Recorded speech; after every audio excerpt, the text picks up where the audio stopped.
Hello, you are listening to From Maclay to Zama. I'm your host, Karen Miller. This podcast is about the adventures of two women from Harrisburg, Pennsylvania, who worked for the U.S. Army at Camp Zama, Japan, from 1953 to 1955. Their stories are told through hundreds of letters written home.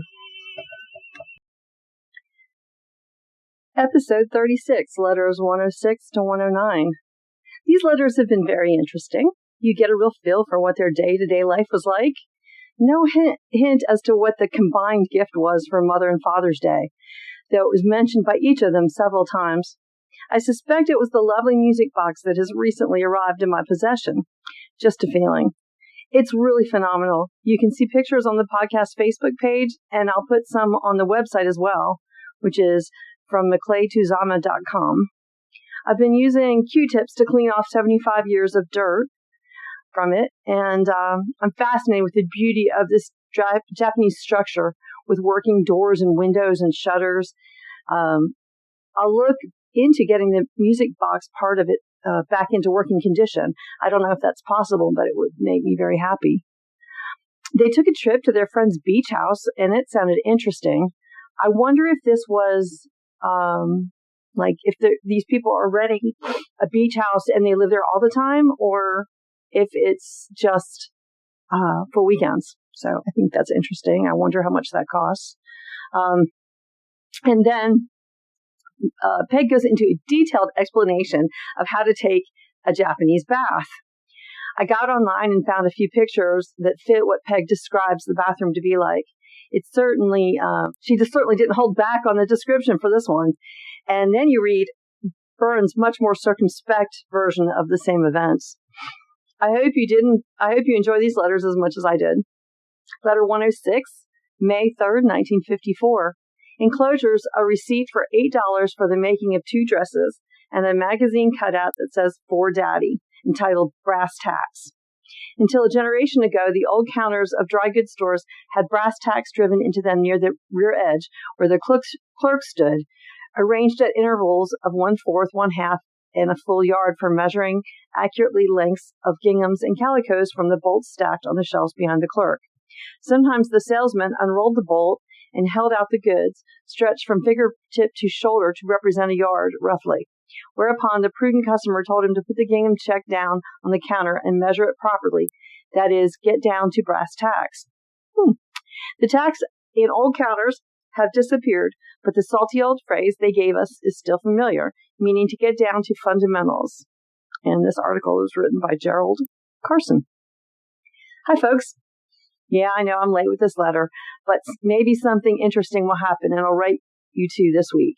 If I could just write while I'm taking the bus between camp and Yokohama, there are so many things to tell you, but by the time I get back after a trip, I'm too tired or sleepy to write immediately, and then I forget. Communist May Day has come and gone with nary a spot of excitement around here. The restriction to quarters was lifted at 5 a.m. Sunday morning, but we had made no plans, so stayed here all that day too. Thus far, today, I have not seen a Nippon Times, so I can't tell you whether there were any incidents or not.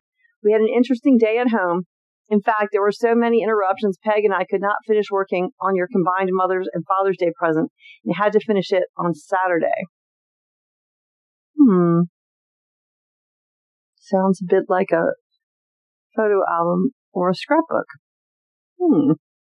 Are you tearing your hair out trying to guess? Goody. In the morning, one of the gals started cooking spaghetti sauce. This is illegal, of course, to do so in the billet. And it smelled so good I could hardly stand it. Fortunately, she is a friend of ours, so we got invited to supper, which we had at 8 p.m. In the meantime, I've been invited to a going-away party for Vi Dominecki, who's an old friend leaving for the States on Friday. So I barely had time to dress for the party between courses of our dinner. There were 2 courses, a tossed salad, which never got tossed, so we ate the tomatoes, cucumbers, celery, and onions separately, and the second course, which was the spaghetti itself. Delicious. If it had been just a hen party, I would have stayed in my pedal pushers, which is how we lived during the weekend at home. But some guys had been invited, and the party was given out of the lounge section of our billet. So I did manage to put on my gray, permanently pleated Orlon skirt. I told you about that. And a sheer blouse. This is the blouse some of the kids at New Cumberland had given me, and this is the first time I wore it. Very nice I looked, so I was told several times. The boys were all young GIs from Vi's office, real crazy kids. They reminded me of Barb and Ronnie. Nutty, you know. We all had a lot of fun. The wedding and the big weekend in Tokyo seemed so far away. Anyhow, I know Peg described our activities in detail to you.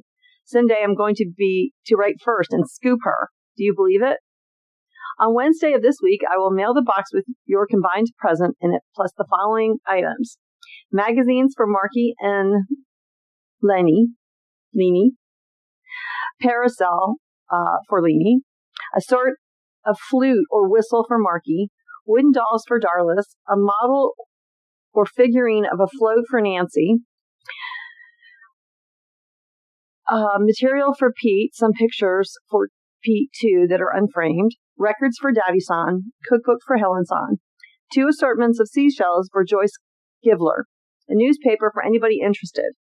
Will you kindly make distribution on this? By the way, please let me know if you have to pay any customs. Did any have to be paid on that box for Leanie or Nancy? Well, it's now 4:25 and pouring cats and dogs, not literally, even in Japan, that would be somewhat miraculous. I have rain boots here at the office, but no umbrella, so perhaps I should scurry around and look for a ride back to the billet. If I can think of one other thing to say, I'll add it in ink back in room 136. Chotmat, dozo. Your letters always sound full of people popping in and things happening, but the past 2 hours in this room haven't been exactly dull. I was not prepared for the rain, but managed to walk home high and dry under a friend's umbrella and plastic rain hat.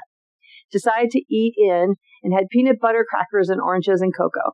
Peg is bringing a sandwich later from the club.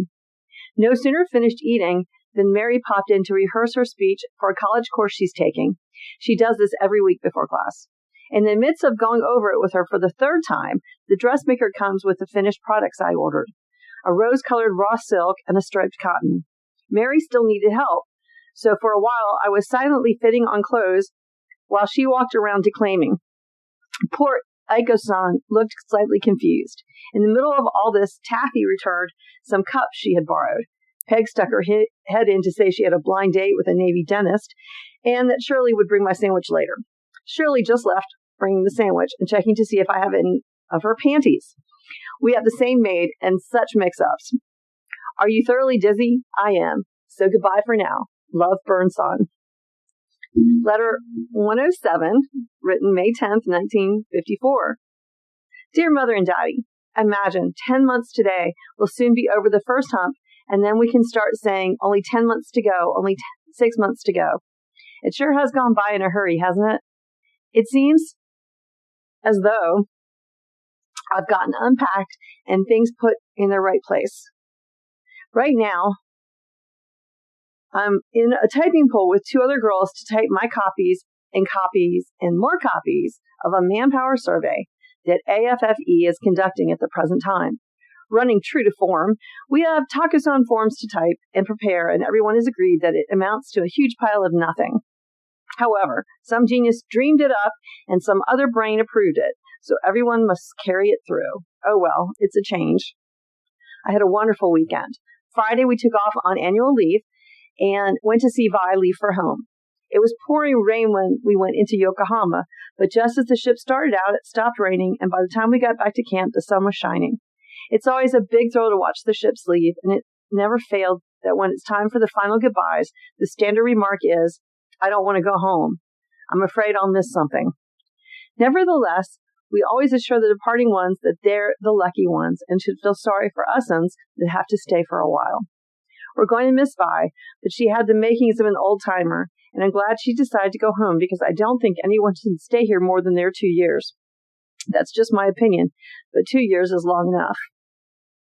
Friday night, we went up to the club and had the usual good time. Saturday, right after lunch, 5 of us started out for Fran and Katie's beach house. The beach house is about 20 minutes from Yokohama, and it's located right on the beach of a little fishing village. We took a walk as soon as we got there, and it's a good thing we did because Sunday it poured all day. I was just simply fascinated with watching the boats set out for their all-night fishing trips. We also saw a man weighing his catch and calling off the weights to his wife. The natives seemed very friendly. I'm sorry we couldn't go for another walk the next day. Then we walked up the road and the other way, and Katie took us into the garden of a house of a very rich Japanese man. His place is just beautiful. He's building a Western-type home made of concrete, but his present home looks okay to me. He has a lovely garden with many rose bushes in all colors, and the neatest-looking barbecue pit complete with concrete floor and picnic tables and chairs. Of course, this is right on the ocean, too, and I fell in love with the place. Then we went back to Fran and Katie's place, which is just adorable. It's one of those shoes-off places, so we wore tabbies all weekend. They have a large living room, a benjo room with a sink, being an artesian well with water bubbling in it all the time, a sleeping room with tatami or rice mats on the floor. We slept on futons. A kitchen, which is sadly lacking as far as your idea of a kitchen is concerned, but it's first rate as far as Japanese kitchens go. And my favorite, a bathroom. A Japanese bathroom isn't like our bathrooms at all.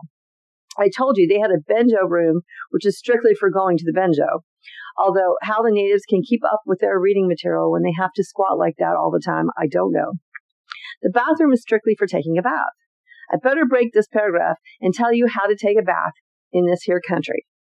First, you undress. The floor of the bathroom is tile, and it doesn't matter how much you splash around because it's built to take it. There's a tub about 3 feet deep in one corner of the room with hot water in it. In the bathroom are numerous little wooden pails. You sit on a stool and dip water into these pails. The first pails are thrown around the room to make it warm. Then you sit on a little wooden stool and wash yourself with the usual soap and water. Then you dip out more water from the big tub and rinse yourself thoroughly. Then comes the fun. You climb into the big tub and just soak and soak. Oh, I tell you, it's wonderful. And it was even more fun because of Katie, Bern, and I all took our baths together and got into this big tub. We sure had a good time. Taffy took a picture of us in the tub. I don't think it will turn out as it wasn't very bright in there and the steam fogged up the lens of her camera. She played it smart and waited until last to take her bath, and we thought she went down the drain because she stayed in there so long. Since the bathers are washed clean before they go in the tub, everyone uses the same water, and it stays clean even after everyone is finished. Oh, it's grand. While we were making fish, Frank cooked us fried beans, sugar peas, and fresh mushrooms. I ate until I couldn't. Okay, I think that might be Fran. I ate until I just couldn't eat another bite. By that time, we were like the proverbial pig and just wanted to sleep. So we all crawled into futons and slept pretty well, except Fran, who snored. The next day, Sunday, we got up and Fran made us waffles, bacon, eggs, etc., and I gorged again. Then I took another nap. By that time, we all felt slightly dirty, using that as an excuse, and we took another bath. More fun. Then we ate the most delicious roast beef, mushrooms, baked potatoes, salad, and fresh strawberries. Folks, I haven't eaten that much since I've been here. Vern kept asking me if I felt all right because, like I said, she hasn't seen me eat that much since last June at 5:26. The water for the second bath was hotter than the first bath, and Vern told everyone about the time that I took an extremely hot bath at home and felt lightheaded and hollered, "Daddy, do you remember?" Daddy came hopping up the stairs, and when you walked in the bathroom, you were so embarrassed that you stepped out of the bathroom and threw me a towel, leaving me to have my own private fainting fit all by myself.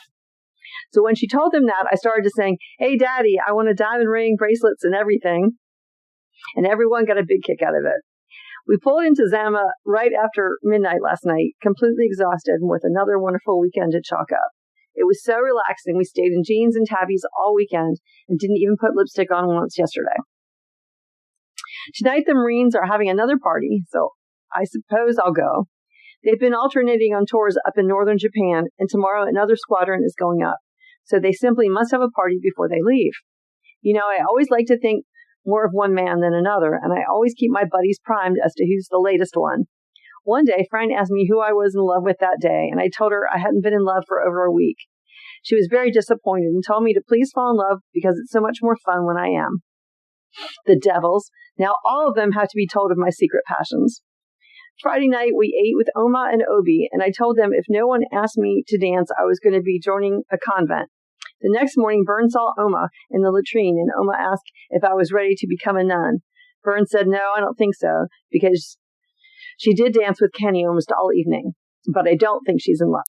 I really do try to be subtle and coy and have a few secrets, but it never happens. Everyone knows my business as well as I do. But folks, I'm really having a good time. I just wish you could know our friends over here because they are so close to us. Katie's the next one to leave. She leaves about the 11th of June, and then she'll go home for about 2 months and be off to Austria next August. Lucky gal. I wish they'd bring some work because I'm really cheating since I could go back to the Colonels and do some work, but I did want to write you a letter today and tell you about our weekend. I always get a big kick out of your letters and can just picture everything that happens as you describe it. I can't picture Leanie, though, because she was so small when we left. It doesn't seem as though she's big enough to ask for soup. Bless her heart. And I'll bet she and Grandma Harnish have a grand time eating ice cream every time she comes to visit. Sure hope Sis sends some pictures soon. The little Japanese boys remind us so very much of Marky, and we wish so much that we could have him over here for a few months. Well, I can't think of anything else to say. Take good care of yourselves and be on the lookout for your package, which should be there in about 3 more weeks. I just can hardly wait. Love, Margie. Mother and Daddy, believe me, you're the only ones who get away with calling me that, but I like it coming from you. Letter 108 from Bern, written the 11th of May, 1954. Hi, Harnish Sons. 'Tis 3:45 on a bright sunny Tuesday afternoon at Camp Zama, and since I am absolutely caught up on work and the boss is currently writing a letter, I think it's a good time for me to be writing to you. Lately, I've been having a few new and different experiences of life in Japan. Last Thursday, a girl in the office who's married and lives in a private rental or Japanese housing rather than the usual army quarters invited me to her home for dinner. She also asked Private Don Hartson from our office and a Major Berth from her husband's office. So I went gladly with no qualms about riding the late train back from Tokyo, which is where she lives. Her home is a delightful 12-room Western-style affair with a lovely native garden which can be approached from the living room through French doors. She has 2 darling little girls, Kathy, age 5, and Sherry, about 2. Knowing me, you can imagine I needed no further entertainment, but there was more to come. We met their landlord, and that was the sort of experience I've wanted to have. He is an exceptionally well-educated man. He's a retired copper mining engineer and has traveled to the States and abroad many times. He speaks perfect English, and in his elderly, old-fashioned, courteous way, was an altogether charming guest. He didn't stay nearly long enough to suit me. Later in the evening, another Japanese neighbor of the Lockwoods dropped in. But this time, Kay moaned under her breath. He was an absolute bore, conducted a monologue practically all the time, with no chance for anyone to talk, and finally interrupted Major Berth, who was playing the piano, and asked him to accompany him in a native song, which he wanted to sing. The Major placed by ear and picked up the tune beautifully in a few minutes, but other than listening to the music, we all got a private laugh out of a typical Japanese ham. He was amusing too in his own way, and after all, it takes all kinds to make a world, nay? It was a thoroughly enjoyable evening, and it was so good to be in a home again. A good time was had by all. Then more of the same kind of entertainment was furnished both Peg and me over the past weekend. You probably remember one or the other of us mentioning Fran Merritt or Katie Strawn. They are school teachers who live in our part of the billet, and we have become friends. They rent a beach house down in Tomiyaka, which is only about 20 minutes drive from Yokohama, and since the weather has been so delightful, they invited Peg and Taffy and me down for the weekend. Well, with fooling around with one thing and another, we didn't get down there until about 4 or 5 on Saturday afternoon, and so only a short time to walk around and look at the ocean and the delightful fishing village, which lies just on the other side of the road from their garden gate. We went in reluctantly, but thinking tomorrow we'll really hike around and take pictures, etc. And yes, you guessed it, Sunday poured all day long. Nevertheless, it was an enjoyable weekend, and Fran was a marvelous cook. We had steaks and all the mushrooms we could eat for Sunday brunch. We had wonderful waffles and ate them with syrup, honey, jelly, or eggs, or a combination of all if we wished. She owns an electric barbecue spit, so we even had a roast for Sunday night. This is with baked potatoes, string beans, and fresh strawberries, made a mighty fine meal. Good. The beach house boasts a lovely fish pond and a rock garden, and they have a large variety of goldfish and large, brightly colored fish of unknown, to me at least, species. We had fun throwing bread to them and watching them fight for it. We were hoping we behaved sufficiently well to be invited back again to enjoy the sun and see more of the surrounding countryside. Fran had some Navy men in on Saturday night for whom I did not care at all. but on Sunday evening, an older man who is a commercial trader with an Austrian firm dropped in. I found him interesting company, and we had a stimulating conversation for a while. He is of German origin, but has lived here in Japan for about 40 years, so he could tell me many interesting things about the people and the customs. You probably know by now that we did not make our proposed trip to Kyoto. Neither Gladys nor Taffy could come at this particular time, and since we go by the theory that the more the merrier, we decided to cancel our reservations and plan to go early in June when one or both of them can come along. We shall see. Did you know that our latest bug includes a trip to Hong Kong and perhaps Bangkok along about the next Christmas time? Many of the gals do this, and since it's most probable that we will never be this close to China and Siam again, we might as well make the most of it.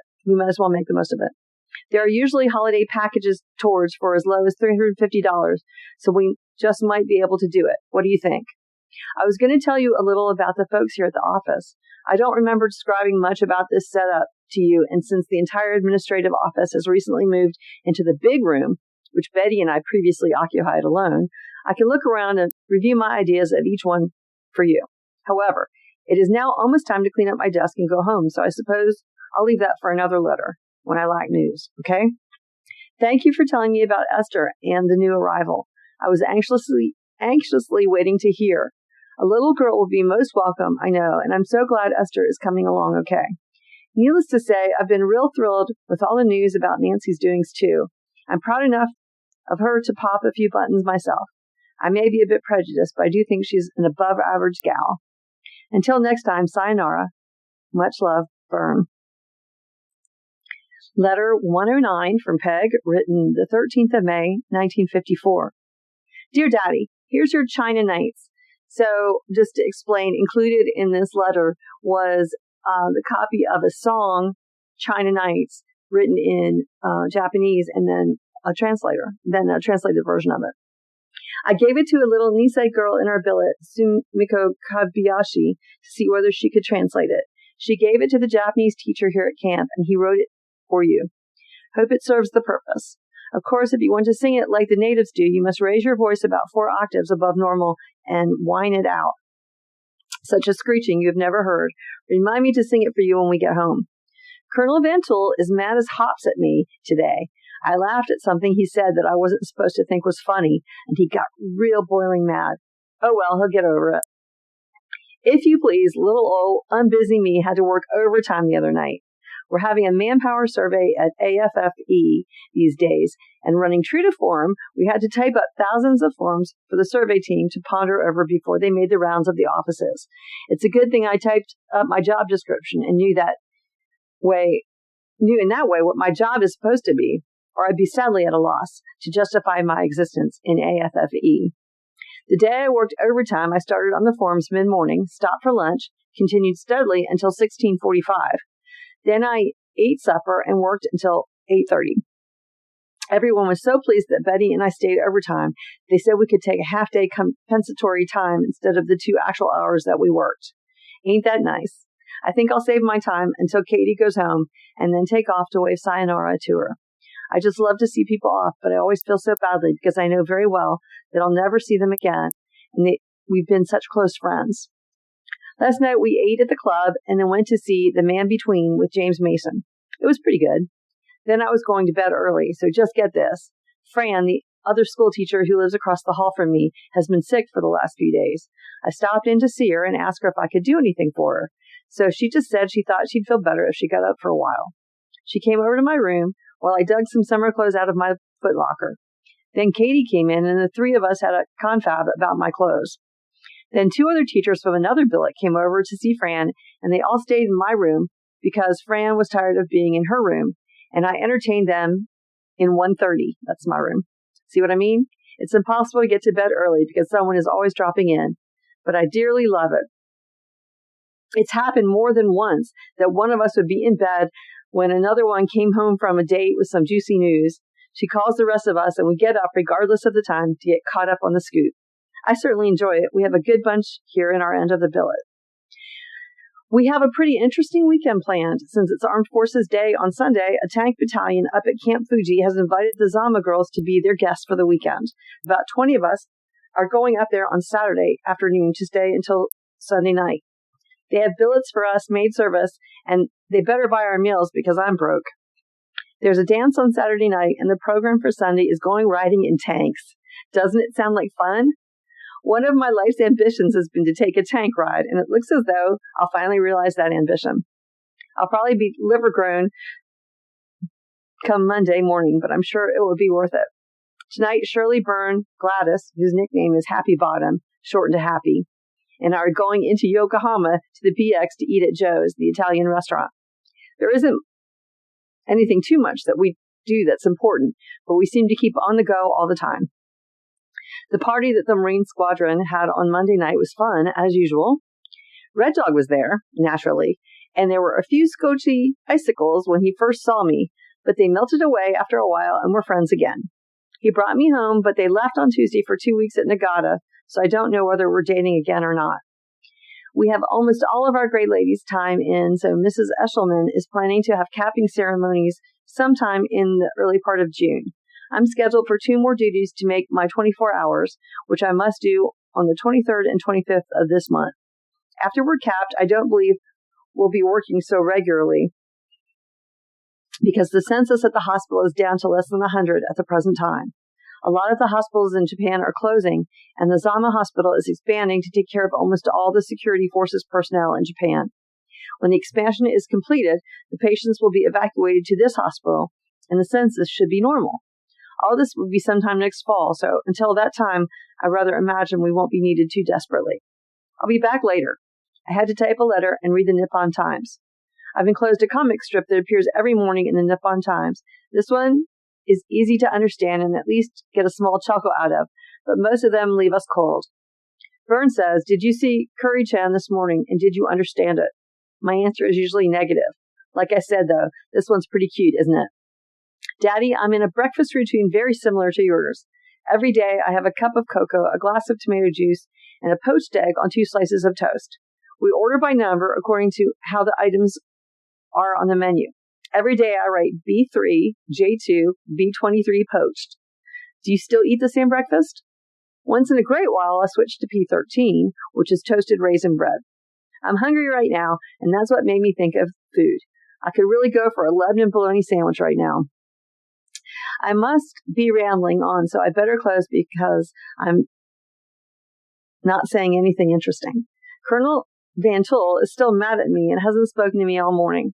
Nuts to him. He's temperamental and has the feeling that since his replacement, Colonel Wilson, is in the office too, that he's not wanted and he's being pushed into the background. Persecution complex, I guess. Write me another letter soon and ask me more questions. Take care of yourself and Mother. Love, Wee One. P.S. Tell Mother I'm sorry I didn't send her a Mother's Day card, but I think that when you two get your combination gift, you'll forgive me, okay? So maybe the combination gift is not what I thought. Maybe a photo album or a scrapbook. I don't know. I'm intrigued. I don't know if we'll ever know. Boy, I wish I had the other side of these letters. I also, the fondness for raisin bread. Now I know where my mom got that. She would always look so happy when she was eating it. I guess that's a favorite of her aunts and her grandfather. I hope you have a great week. I hope you're enjoying the podcast, and if you are, please subscribe in Spotify. On Apple Podcasts, hit the plus button in the top right-hand corner and rate. This will help my listeners find my podcast more easily. You can access the show's website at www.FromMcClayToZama.com, where I've posted photos and links from the episodes. The podcast is now available on iHeartRadio, Pandora, Patreon, and Amazon as well. New episodes will be available each Friday morning. The letters were written by my aunts Vern and Peg, transcribed by me. I write and record the show and have created the artwork and original music. Our producer is Zeke, our sound engineer is intern Sylvie, and the security is provided by intern Frey. Thanks to my great-grandparents, John and Helen, who loved us all and thought it was a good idea to save the letters. All rights reserved, 2024.